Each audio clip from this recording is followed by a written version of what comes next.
All right, well, Young Turks, Cenk, Uygur, and Kasparian with you guys. So we do have Death Star bills advancing throughout the country. We have them. We have them. They're the Republican bills that are going to obliterate parts of our democracy. On the other hand, we had a great victory for democracy today. That's the most important story. And I'm not even talking about the squishmallows we're going to talk about later in the program. Squishmallows, please get it together. Mallows, okay. Well, it depends. You say mallow, I say mallow, or tomato. Anyway, and abortion, interesting news. Okay, so that's later in the program.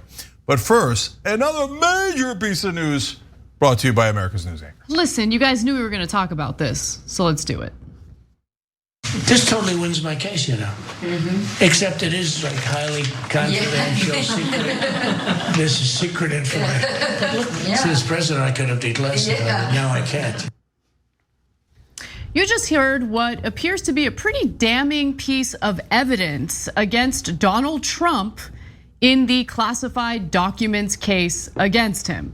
Now, the recording you just heard, or a portion of the recording you just heard, dates back to July of 2021, when he was at a meeting in his Bedminster, New Jersey club. He was talking in a room with an individual who was working on his former chief of staff, Mark Meadows' book, his memoir, along with two other staffers.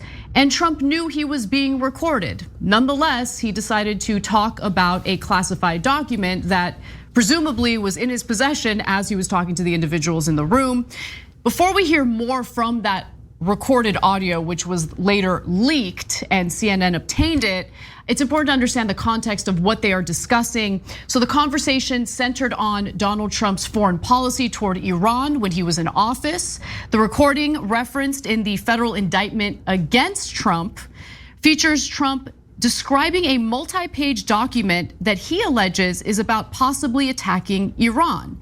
He was apparently frustrated that the press was reporting that General Mark Milley was the one who was trying to keep Trump under control in order to prevent a hot war with Iran.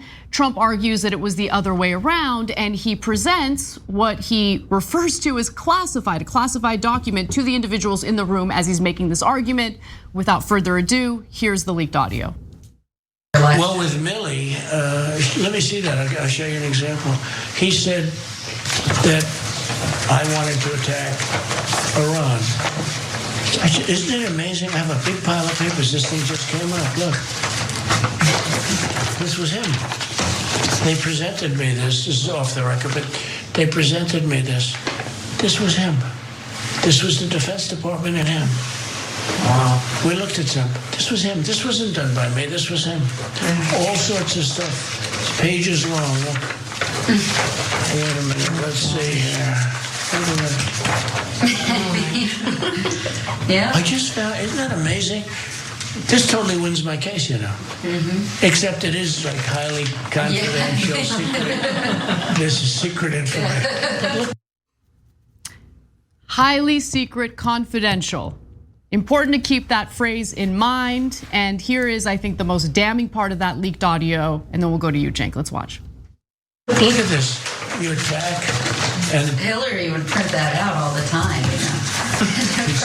she'd send it to Anthony Weiner, the pervert. By the way, isn't that incredible? Yeah. I was just saying, because we were talking about it. And he said he wanted to attack Iran and what? These are the papers. It's pretty. This was done by the military, given to me. I think we can probably, right? I don't know. We'll have to see. Yeah, we'll have to try to Declassify. figure out See, as president, I could have declassified. Yeah. Now I can't, but this is classified. now we have a problem. Isn't that interesting? Yeah. It's so cool. I mean, it's so. Look, here I have. And you probably almost didn't believe me, but now you believe me. No, I believe it's you. incredible, right? No, hey, bring some Cokes in, please.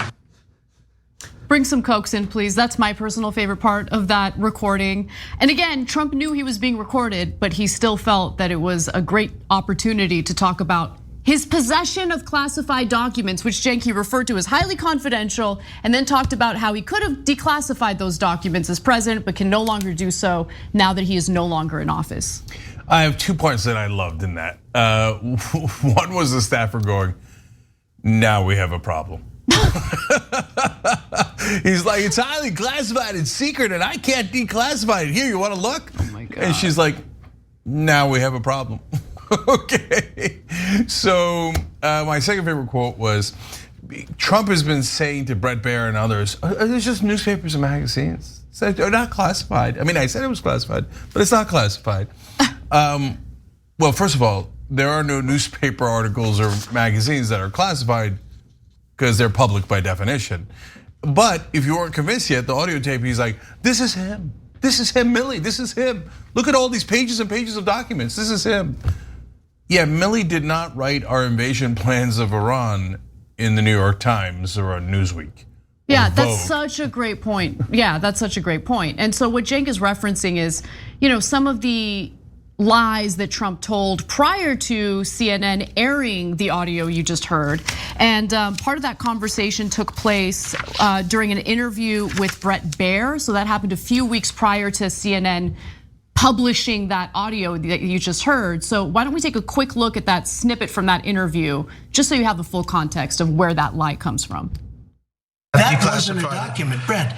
There was no document. That was a massive amount of papers and everything else talking about Iran and other things. And it may have been held up or may not, but that was not a document. I didn't have a document per se. There was nothing to declassify. These were newspaper stories, magazine stories, and articles.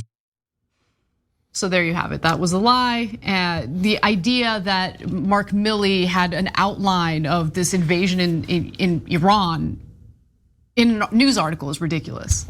There's literally only one place where we would have our secret plans to invade Iran, in top secret classified documents. We don't make those public.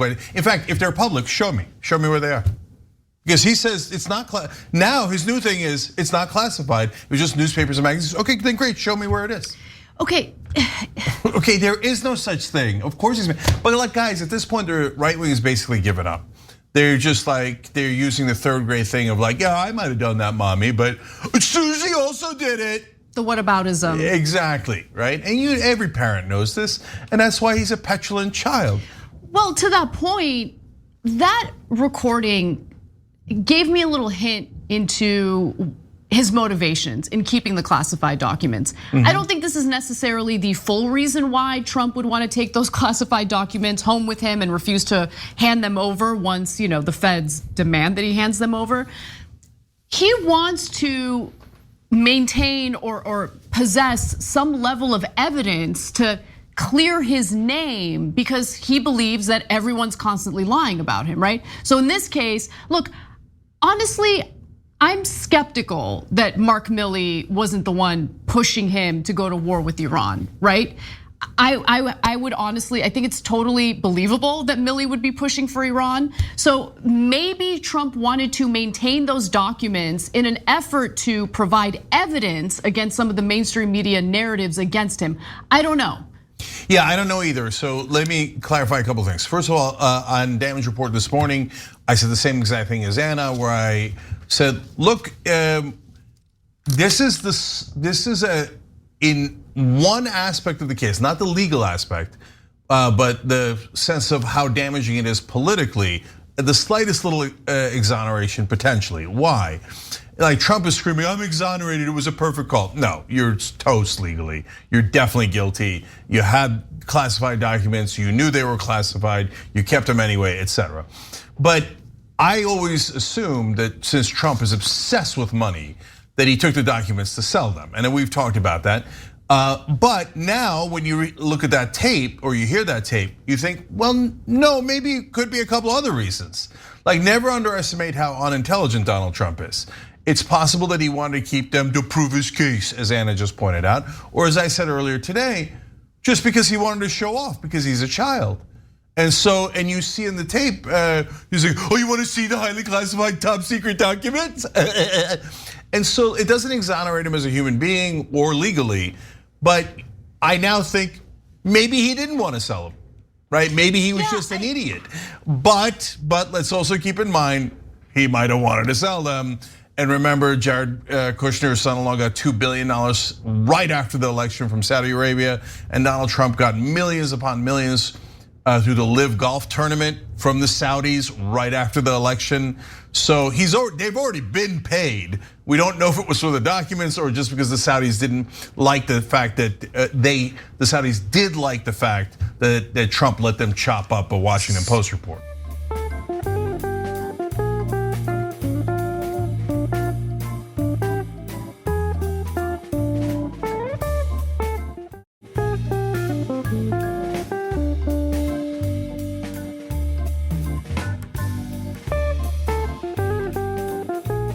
So I have a little bit of I don't know, maybe a spicy take. I don't know how people are gonna react to it. But I came across a story today about Jen Psaki, who's now a host over at MSNBC. Of course. And she floated a theory.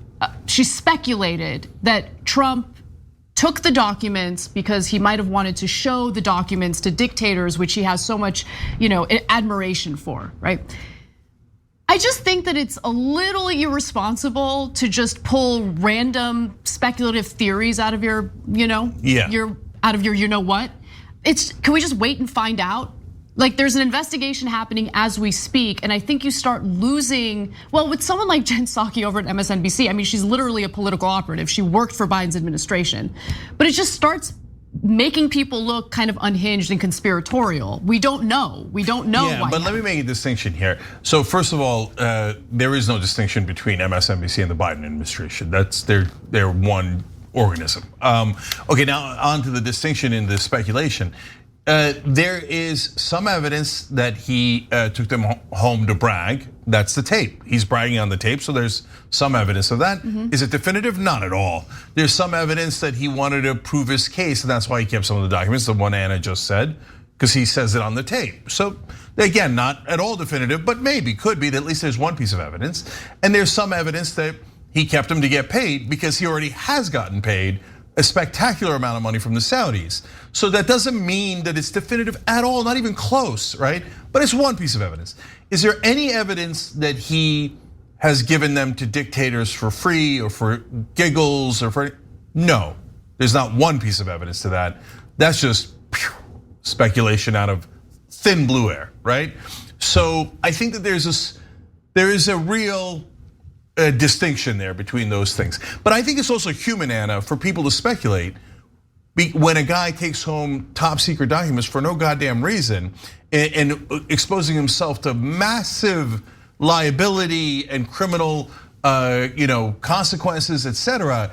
I think it's legitimate to ask, why the hell did he do that? No, I understand. I think part of what I feel burned by was the narratives that were drummed up in corporate media in regard to Trump's relationship with Putin and Russian interference in the election. They would take something and they would take two different elements of that story. There'd always be like the missing piece, right? Connecting the dots that really prove that Trump was working with Putin to interfere in the 2016 election. But nonetheless, a lot of that was drummed up and a lot of weird connections were made to kind of give the appearance that it was like an open and shut case, that Trump definitely was working hand in hand with Putin. There was definitely election interference taking place, that there was collusion with Trump and Putin. And honestly, the evidence didn't bear that out. You get what I'm saying? Yeah, but look, again. And it was overplayed. There was a lot of speculation in the press. And I just think it's irresponsible. Just stick to the facts. There's an investigation taking place. If you're gonna speculate, be clear that you're speculating. Yeah, see, that's my line. Don't plant seeds in people's heads, which then germinate into insane conspiracy theories that are not born out of any evidence. Yeah, I hear you. So, but I think we gotta be able to make distinctions. So first of all, to be clear, the Russians did interfere in the 2016 election. It's just that Trump did not participate with them. Exactly. There was not a coordination. Right. So I want to be clear about the facts that we definitely know, right? And then in terms of, since the Russians appeared to be helping him, and it turns out they were, that leads to understandable speculation as to why. And so, but then when you go into that speculation, you have to base it on something, but most importantly, you have to clearly identify it. You can't just say, oh yeah, Trump did it. Or, oh yeah, the Trump is getting paid by the Saudis, we know for sure. No, you don't know that for sure, right? So just, I think you could have a normal human conversation about it, especially on talk shows, as long as you're being clear about what's facts and what's speculation. The one thing that's also clear to me in this story is how Trump has lied over and over again about his possession of these classified documents, and he's changed his story on multiple occasions. So just to give you an example of other lies that he's told, specifically in regard to these classified documents pertaining to foreign policy toward Iran, in a recent interview, Trump claimed that he was unaware of the Iran document being among the materials in the boxes recovered at Mar-a-Lago by the FBI and Justice Department. He also continued to claim that everything he took with him was declassified. I mean, lies, absolute lies. So from that audio, it is abundantly clear that he is in possession of those classified documents pertaining to Iran. He is talking about them. He is talking about his inability to declassify them now that he is no longer in office. It's just on record. It's so clear. And so those who are trying to provide cover for him are now twisting themselves into insane, ridiculous pretzels, and they're gonna have to continue doing so because this isn't the only recorded audio that prosecutors have. So I wanna talk about that a little bit as well. So prosecutors' 49-page indictment outlined two instances in which Trump disclosed sensitive papers in unsecured environments post-presidency to individuals who lack the necessary security clearances required to view any classified information. Let's go to graphic 6 here. The second instance, so the second instance is one that we haven't heard yet, described in the indictment was an August or September 2021 meeting where Trump showed an unnamed representative of his political action committee a classified map of country B and expressed to the individual that he shouldn't be sharing the map. Oh, it's devastating. What are you doing? Okay, so guys, look, at this point, I don't think it's a question anymore as to whether he's guilty or not. And I say that not as a matter of law and evidence, that we had crossed that bridge a while back. Now that evidence, we don't just know that it exists, we've heard it, right? In a sense, we've become a part of the jury, at least in the court of public opinion. But you can also tell because, man, right-wingers, including right-wing media, including Fox News, they are struggling mightily to try to justify this. And they just can't. And a lot of them are going, okay, yeah, he kind of did it. And so then they say, oh, but somebody else did it, but this, but that. And now the only question that's remaining is, how's he gonna get out of it? Not whether he did it or not. And there's 3 ways he can get out of it. Jury nullification, one of the jurors on the case is MAGA and goes, I don't care. I just don't care. Yeah, that's a good point. That could happen. I'm you on just a jury. Need I'm one supposed to juror to disagree. Yeah, one juror is MAGA, and he goes, "No, I'm not convicting him. I don't care if he shot someone on Fifth Avenue, and you have tape of it. I'm not convicting him." Okay, so that's totally possible. Judge nullification doesn't normally happen, but there's kind of a MAGA judge here, so she could be like, "I toss out all the evidence." I'm exaggerating, but she could toss out critical evidence. At the end, she could even say the jury's decision is unjustifiable by the law. You're free to go, and so that could happen. That would be a crazy scenario. But it has happened before. It's not like unprecedented, okay? And then the last thing is politician nullification, where either he wins, another Republican wins, or maybe even Biden wins and they pardon him. So So you think Biden won't pardon? I mean, we've gone through this many times. So that is. Can we nullify Biden? I know. Well, there is a way to do that. It's called a primary. So there are 3 possible outs he has left, but none of them are legal. He billion% did it, and at this point, this is as close as I've ever seen to the right wing going, "Uncle, yeah, he did it." Okay. So, and last thing, guys, that Iran document that's top secret that Trump told you about, he never returned it. We still don't know where it is. It was not at Mar-a-Lago, it was in New Jersey. So this dude's still hiding documents. I flushed it down my golden toilet. Yeah, that's what I do. He's speaking of golden and toilet. By the way, to the earlier conversation, I think we have a ton of credibility because we call out people on our side all the time. It's the Steele dossier that people that on MSNBC, et cetera, were going nuts over. I told you I didn't believe that for a second, right? Yeah. And we said that from day one to now. So why, by the way, they're like, oh, Trump is into golden showers and stuff. Like, no, he's not. He's a germaphobe. Right. It just doesn't make logical sense. You have to stick with the facts.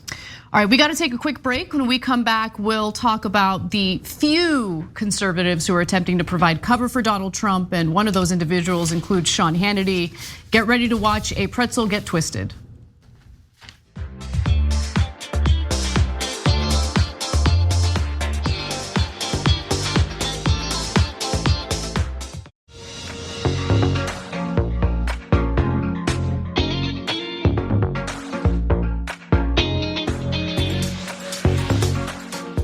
All right, back on the Young Turks, Cenk, Uygur, Anna Kasparian, Blake Kaveni, LaShawn Lewis, The Gilded History of the US, and Chaotic Insight Dragon. Because those folks just became members and hence are doing the show with us. And Bruce Salazar also gifted a membership, which we really appreciate. Thank you guys. Hit the join button below to join. All right, Anna. Well, there's a lot more to get into in regard to Trump and the classified documents case against him. So let's talk about it. This totally wins my case, you know. Except it is like highly confidential, secret. This is secret information. But look, since president, I could have declared it. Now I can't. After CNN decided to publish the leaked audio where Trump incriminated himself in the classified documents case, Trump raged about it. In fact, he raged about it on Truth Social and even talked about it when he was asked to comment on the leaked audio. And he claims, no, totally fine. I'm a legitimate person who has been exonerated by this leak. Let's hear what he had to say. You're not concerned then with your own voice on those recordings? My voice was fine. What did I say wrong on those recordings? I didn't even see the recording. All I know is I did nothing wrong. We had a lot of papers stacked up. In fact, you could hear the rustle of the paper, and nobody said I did anything wrong, other than the fake news, which of course is Fox too. Are there any other recordings that we should be concerned of? I don't know of any recordings that you should be concerned with, because I don't do things wrong. I do things right. I'm a legitimate person. You heard it here first, folks. He is a legitimate person. I should also note, though, that the investigation, the 49-page indictment indicates that there are 2 different recordings. The one that CNN published is from July of 2021. The second one, which we haven't heard yet, it has not been published yet, is allegedly from August or September of 2021. So there's that. But in a post on Truth Social, he also alleged to have been exonerated by the leak of this audio. He says the deranged special prosecutor, Jack Smith, working in conjunction with the DOJ and FBI, illegally leaked and spun a tape and transcript of me, which is actually an exoneration rather than what they would have you believe. And he calls it a witch hunt, of course, typical Trump fashion. Cenk, thoughts? Yeah, so first of all, I'm a legitimate person goes right up there with I'm a very stable genius. Totally. If you have to say it, are you sure you are? Okay, but here was my favorite part of that little tape. I haven't seen the tape, I don't know what's in it, but you hear the rustling of the papers. Wait. Okay, so did you hear it or didn't you hear it? Okay, he's not like, guys, he's just not mentally competent to put on a defense. And he's not mentally competent enough to shut his mouth the number one witness against Donald Trump is Donald Trump. Now, Trump, of course, is going to try to defend himself. And while there are far less conservative voices who are going out of their way to provide cover for Trump's bad behavior and potential criminality, Sean Hannity is not one of those people who's decided to remain quiet. In fact, he twisted himself into a pretzel in an effort to defend Donald Trump, or at least provide plausible deniability for Trump. If you don't know what I'm talking about, here's what I mean. While he did say, this is stuff that he got from the military that would be highly confidential and secret, and says at another point, as president, I could have declassified it. Now I couldn't, but now, it would still be a secret. That does not confirm for me whether or not specifically this document was declassified or not. Was that actually the real document, or was it a story that he was telling? And my understanding is that particular document was never found by the special counsel or by, the raid at Mar-a-Lago, but I might be mistaken on that. I don't think I am. So even while Trump says in the audio recording that he has highly confidential classified documents, which he can no longer declassify because he's no longer in office, Sean Hannity is pretending like he didn't hear what we all heard in that audio. And Brian Kilmeade seems to agree with him as well. Let's listen. Kind of surprised and was kind of effective when he told Bret Baier, hey, Bret, these were newspaper articles. There were no top secret documents. So he has a pushback on that.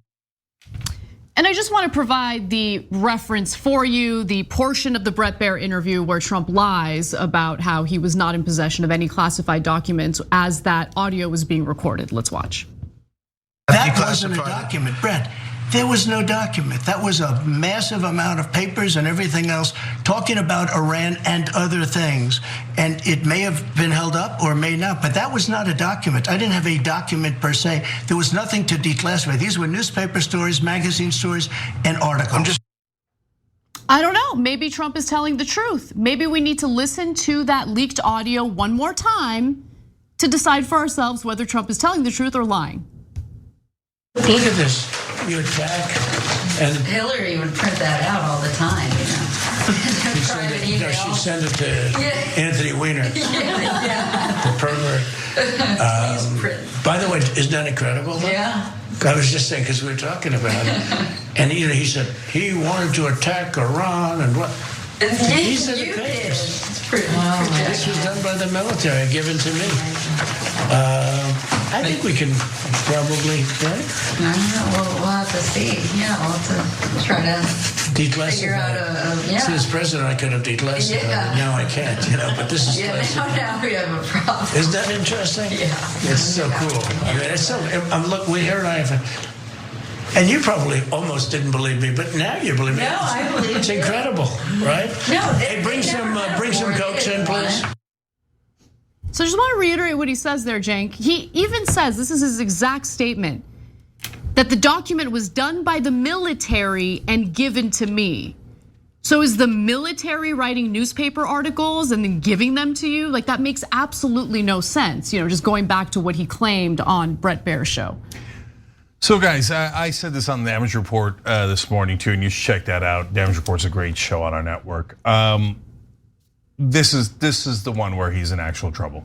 So MSNBC is the boy who cried wolf. They've said it 2,000 times and it's never come true. So no one believes it anymore.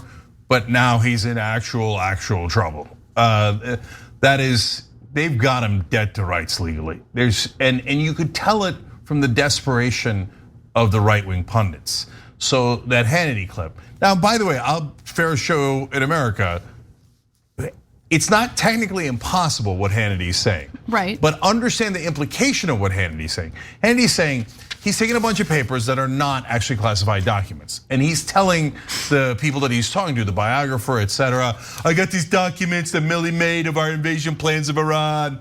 Okay, here they are. But they're not actually those documents. In other words, Hannity is saying, well, Trump's a well-known liar. So he could have just been lying about what was in the documents that he was waving around. Interesting. Then today, a Newsmax anchor doubles down and goes, you know how Trump is. And what did he say here? I'll give you the exact quote. He said, just because Trump said it, quote, doesn't make it true. I like how Trump being a liar is what's cited as a possible cover, right? Or defense for Trump. It's amazing. We all know he's a liar. And in this case, that's a really good thing. Yeah, no, this is their last stand. This is Custer's last stand, right? They're like, okay, we're out of all excuses. What can we do? Because Trump said it with his own mouth, the freaking idiot. What are we gonna do? Oh, I know. Everybody knows Trump's a liar. We'll use the Trump's a liar defense. But he's not lying now when he's in legal trouble. He was lying earlier to brag or whatever. So, but it ain't gonna work, guys. That kind of stuff does not work in a court of law. So, world of trouble. He's definitely guilty. If he was a normal person, for sure going away for maybe decades, right? So under this situation, as I said earlier in today's show, either a juror or a judge or a politician has to let him off the hook. Otherwise, he might literally go to prison. I wouldn't hold my breath in regard to Trump ever going to prison. I think it's important to keep our expectations tethered to reality. Oh, 100%. And I'm not saying that because I think people who tend to be powerful, who tend to be well connected, shouldn't face the similar consequences that anyone else would face. I actually think that the two-tier justice system we're dealing with here is pretty gross. But the reality is, people who were former politicians, former presidents, usually get away with their crimes. Yeah, so look, the establishment, whether they're Democrats, Republicans, media, donors, etc., they want Trump out of politics. Let's keep it real. Both things can be true at the same time. They want him out of politics, and he's a liar and a criminal, right? So, and they're using the fact that he's a liar and a criminal to get him out of politics. But do they want him to actually go to jail? No. They don't want anybody powerful to actually go to jail because that could set a bad precedent because they're powerful, right? So those are the conflicting interests. That's why we're all skeptical that Donald Trump is ever gonna spend a day in jail. But if the jury convicts him, what are they gonna do? Just be like, no, the law doesn't apply? No, if a jury convicts you, you gotta go to jail. Community service, restorative justice. It's possible, the judge could do anything. There's appeals, there's a lot of things. And that's why we're all skeptical that he's gonna go to prison. But this is as guilty as I have ever seen anyone, because even the right wing is this close to admitting he definitely did it.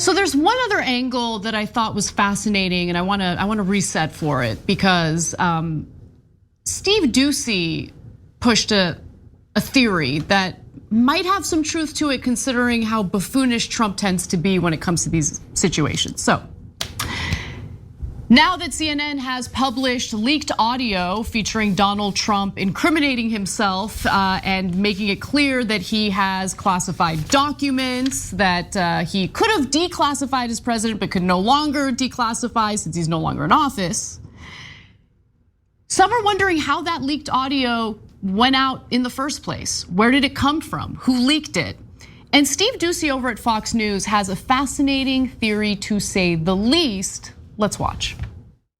Trump posted on Truth Social, the deranged special prosecutor Jack Smith, working in conjunction with the DOJ and FBI, illegally leaked and spun a tape and transcript of me, which is actually an exoneration.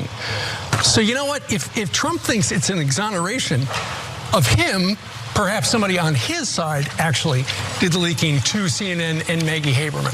Trump's lawyers actually knew about this tape since March, when one of Trump's aides, a woman by the name of Margot Martin, was asked about it during an appearance before the grand jury, and then the government subpoenaed her copy of the tape. So the tapes are floating around on the Trump side. We don't know, exactly where it came from.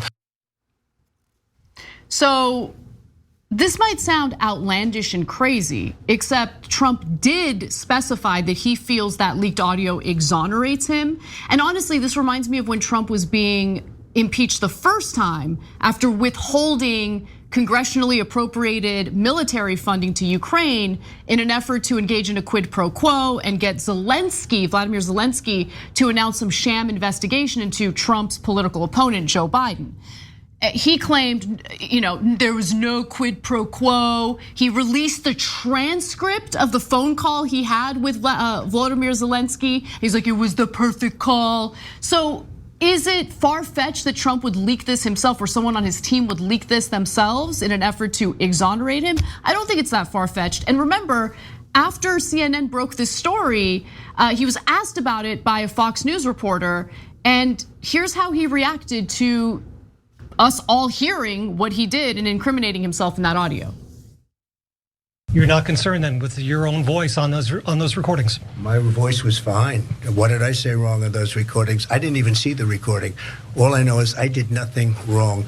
We had a lot of papers stacked up. In fact, you could hear the rustle of the paper, and nobody said I did anything wrong, other than the fake news, which of course is Fox too. Are there any other recordings that we should be concerned of?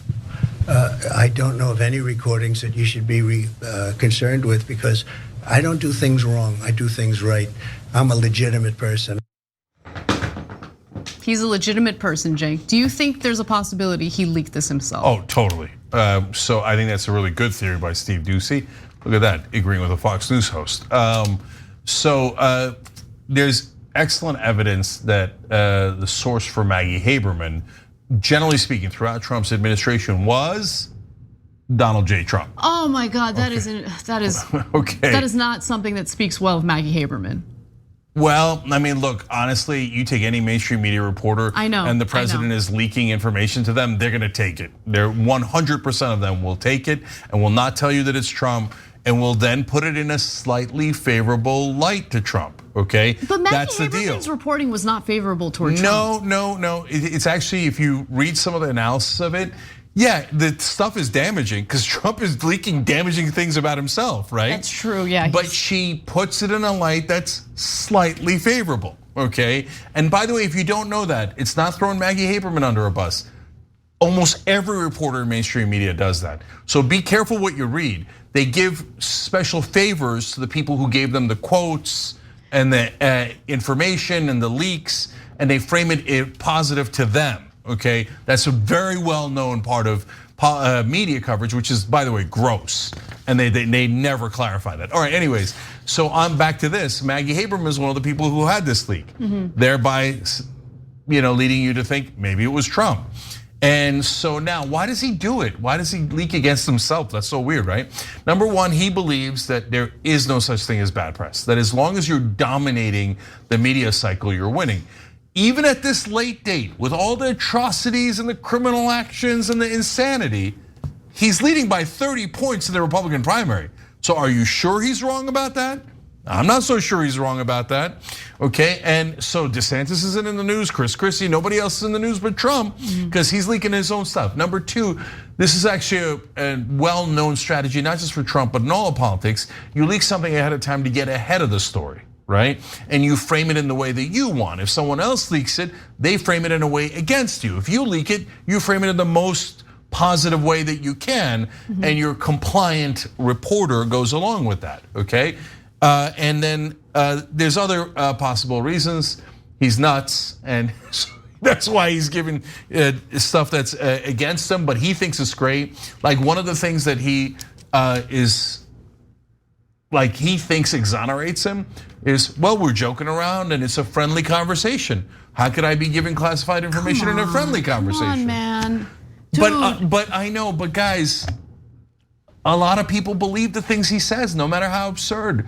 And they'll hear that tape and they'll hear people laughing and snickering and shuffling of the papers, and they'll say, oh, just like he said, there was a shuffling of the papers and everybody's being friendly. Oh, come on, that can't be so bad. So that's what he's doing right now. And the last part of it is, he's never won in court, ever. Trump University, Trump charities, the taxes, he always pays the fine. The election. Yeah, the election, 60 court cases, didn't present one piece of evidence. He can't win in court because he's a pathological liar. So he always tries to win in the court of public opinion. And if you leak first and then you attack and you go, perfect call, exoneration, rustling of papers, friendly, and you repeat it 2,000 times maniacally. I'm a legitimate person, I'm a legitimate person, I'm a legitimate person. It works. For at least 30% of this country, that tactic is stunningly effective. So I think Ducey's onto something.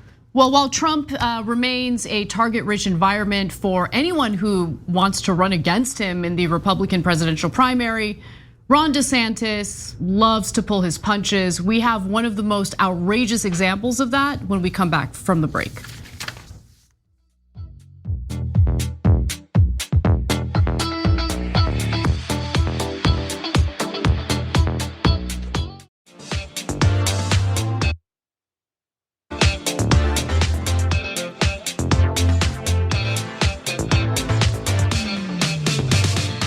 Back on the Young Turks, Cenk and Anna with you guys. You know you all could become members by hitting the join button below. You power our honest reporting, which we appreciate. You could also do it at tyt.com/join. Athletes LLC, American Heroes, gifted 20 Young Turks memberships. Jeez. And Bruce Salazar gifted 5. You guys are amazing, and thank you for standing up for the rest of the community and providing for them as well. We really appreciate it. All right, what's next, Anna? Well, Ron DeSantis pulling punches yet again.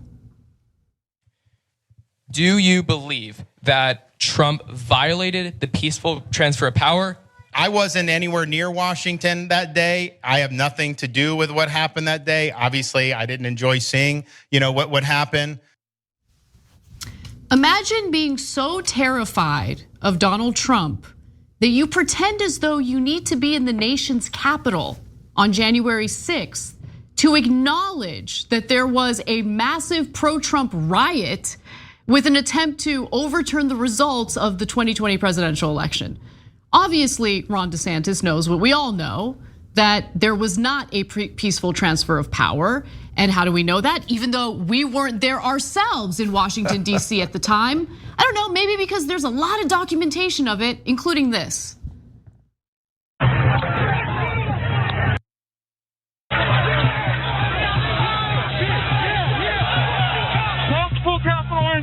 Multiple capital injuries.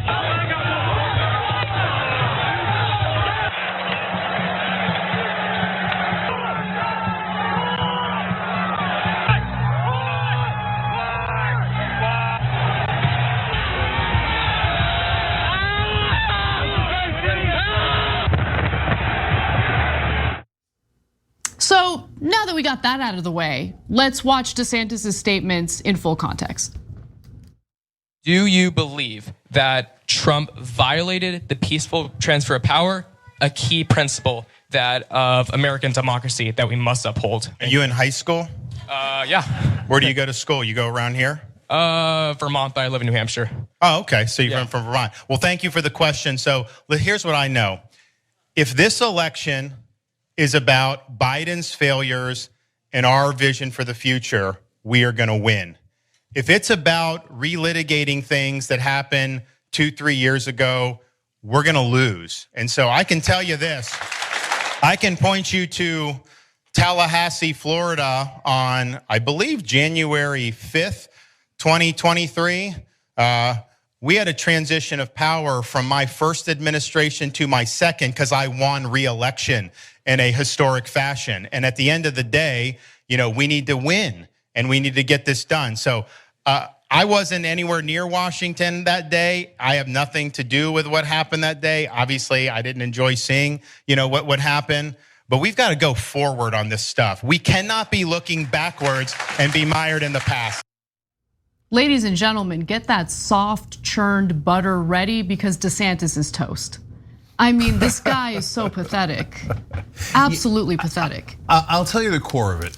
Look, it's easy to focus on I wasn't in Washington because you don't have eyes and you can't tell what happened on that tape, etc. But that's not the main thing. The main thing is he gives political answers that are rehearsed. Like he talks to his consultants behind the scenes about how do we frame this? How do I say it in a way that doesn't upset MAGA, but that still makes our case? All right, we're gonna make our case by saying Although like insurrections are they're a little awkward, little uncomfortable, but like, hey, I'm not blaming you guys. That was wonderful, great job, etc. And some people say, but we want to focus on winning. We want to focus on the future. These are buzzwords that your consultants go through with you, right? But what happens at the end of that process is you look like a plastic robot. 100%, and that was and look. In the context of robot politicians being obsessed with framing things in like these, like honestly, snake-like ways, that was clunky as hell. Yeah, but they're all clunky. That's why, you watch Tim Scott, Mike Pence, Nikki Haley, they're all a disaster. They're all Ken and Barbie dolls. And by the way, that's why the Republican voters picked Trump in the first place, all the way back in 2016, because they were tired of the phonies. Right. And both parties are filled to the rim with phonies. The Democrats might have even more phonies.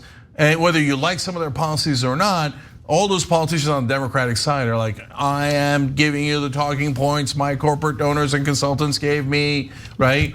And people are vomiting it, they hate it, right? So that's why I keep saying, I think the only other guy who has a chance on the Republican side is Chris Christie, because he doesn't sound like a robot. He sounds like a real person, and he's willing to piss off MAGA. So that's a huge detriment in the beginning, but by the end, my theory is he'll earn their respect by not being a phony. I'm interested to see how that plays out, because Chris Christie right now seems to be dead last in the polling, right? And he's continuing to attack Trump very aggressively. He does not pull back any punches. And so if things continue the way they're going and Christie remains dead last, it will reinforce the notion that these Republican candidates challenging Trump should avoid attacking Trump and upsetting the MAGA base. But we'll see how it all plays out. I'm really curious to see if you're correct. Yeah, look, I honestly have a pretty good track record on this. When Bill de Blasio was in 4th place when he was first running for mayor of New York, I said I think he's gonna win, because it's about, and I thought Trump was gonna win in 2016. I thought Bernie was gonna make a historic run. Why? Because it isn't about where you are in the polling today. It's about the fundamentals. Are you doing things right or are you doing things wrong? And so when everybody was saying Marco Rubio or Jeb Bush was gonna win in 2016, I sense that the Republicans were even more populist than the Democrats were, the voters themselves, right? So when Marco Rubio comes in like this, they're like, no interest, no interest. That's why everyone on TV loved him, because they love phonies, because they're phonies, and that's why all the voters hated him. And so what that bottom line is, when they see Ron DeSantis doing this, it's not gonna work, man. And remember, Trump might actually get knocked out by the indictments. These trials are gonna be no joke, right? And if he gets knocked out, then Christie's gonna make a huge run on DeSantis. I have a feeling DeSantis is just trying to keep his powder dry and avoid upsetting the MAGA base, with the hope that Trump does end up getting convicted in the classified documents. No, that's not a hope and it's not a possibility. That's definitely a strategy, okay? But how long are you gonna keep your powder dry? Listen, we've done that drug, DeSantis, okay? We've been on that drug, and I will tell you, it is not a good drug to be on. You will be disappointed if you have full faith in our justice system when it comes to prosecuting potential criminals like Donald Trump. Well, that's point number one. And point number two is the Democratic Party's slogan might as well be, keep our powder dry. And how's that worked out for us? We lose to buffoons like Trump, because all you do is you always keep your powder dry. Well, then nobody ever finds out your own position, and you never make a strong case for yourself, and the other side wins. And let me just remind you all that while DeSantis seems to shiver anytime anyone asks him about Donald Trump because he wants to avoid attacking him, Trump does not pull back punches himself. I just want to give you one of my favorite examples, which was Trump attacking DeSantis over his eating habits. Let's watch. Ron DeSantis loves sticking his fingers where they don't belong. And we're not just talking about pudding. DeSantis has his dirty fingers all over senior entitlements, like cutting Medicare, slashing Social Security, even raising our retirement age. Tell Ron DeSantis to keep his pudding fingers off our money. Oh, and somebody get this man a spoon. Make America Great Again, Inc. is responsible for the content of this advertising.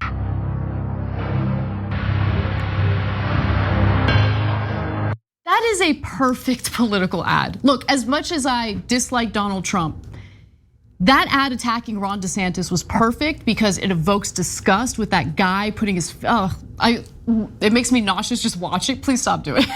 And then on top of that, there's the substantive point and economic populist point in regard to DeSantis wanting to gut Social Security. Yeah. So it was well done. I'm just gonna keep it real with you all. That was a great ad. And by the way, so disgust is the #1 thing that triggers conservative mind, even more so than fear. So that whoever's doing that ad for Trump hit it exactly right. #2, it shows strength. I'm gonna punch you in the mouth and see how you like it. And Democratic voters, a lot of them don't like that. They're like, no, NPR says don't punch your opponents, make sweet love to them, right? But Republicans love punching their opponents in the face, so they're gonna like that. And then the last part of it is, look guys, if you're listening to someone in mainstream media, they have a 90% chance of being wrong.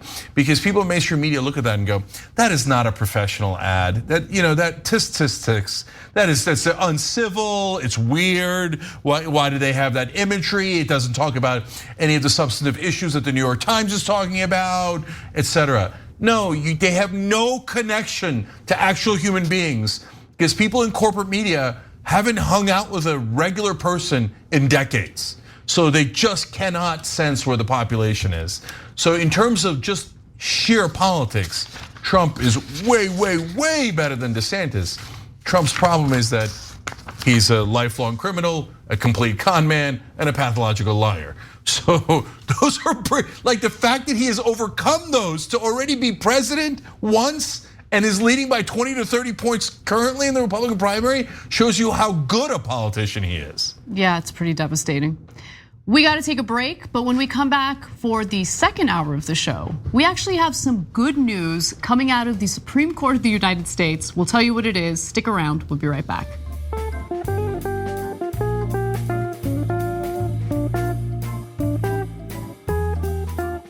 Thanks for listening to the full episode of The Young Turks. Support our work, listen ad-free, access members-only bonus content, and more by subscribing to Apple Podcasts at apple.co/TYT. I'm your host, Cenk Uygur, and I'll see you soon.